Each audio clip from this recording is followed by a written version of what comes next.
everyone, it's Jess from Meyer Hatchery. Yesterday when I was collecting eggs, I heard this sound. That only means one thing: I have broody hens in my coop. Now, we've already raised our chicks this spring and they're about 10 weeks old.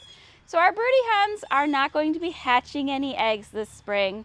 So when I have that situation, these are some of the things that I do to kind of help keep my broody hen happy and healthy until she kind of moves from that broody phase.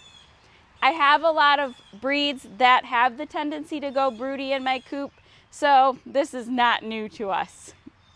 The first thing that I'm going to do, and I kind of do this all the time, but I'm going to be extra sure that the nest box is nice and clean and there's a lot of extra bedding in there. Even though she's not sitting on any eggs or raising any chicks, she is going to be spending a lot of time in there, and we want to make sure that area is nice and clean. Speaking of keeping everything clean, I'm going to make sure that there is really good ventilation in our nest box area. And now that the weather is getting warmer, I'm definitely opening up my vents more and having more ventilation in the coop.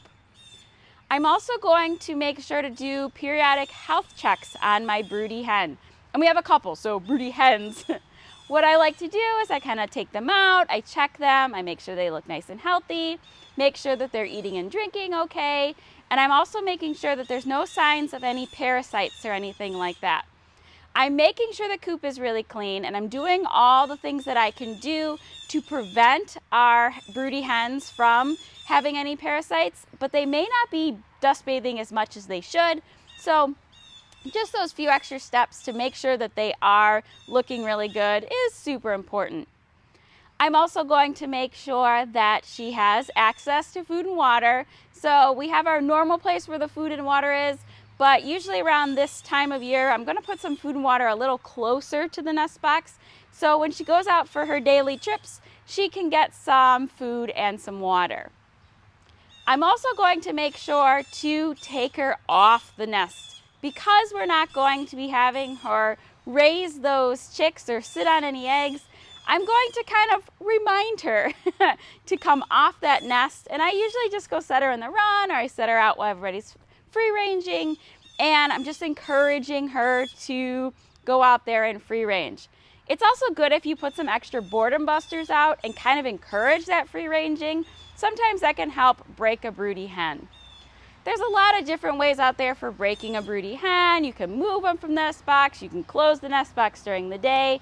For me, I found that the best way to kind of break a broody was to let her kind of be broody for a little while and then just encourage her off that nest. And a couple times of doing that, she kind of gets the idea and it breaks her broodiness.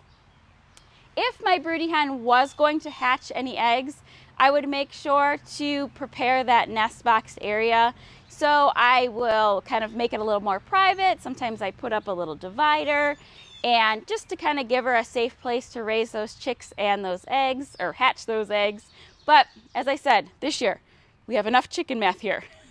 There is no more chicks going underneath our broody hens.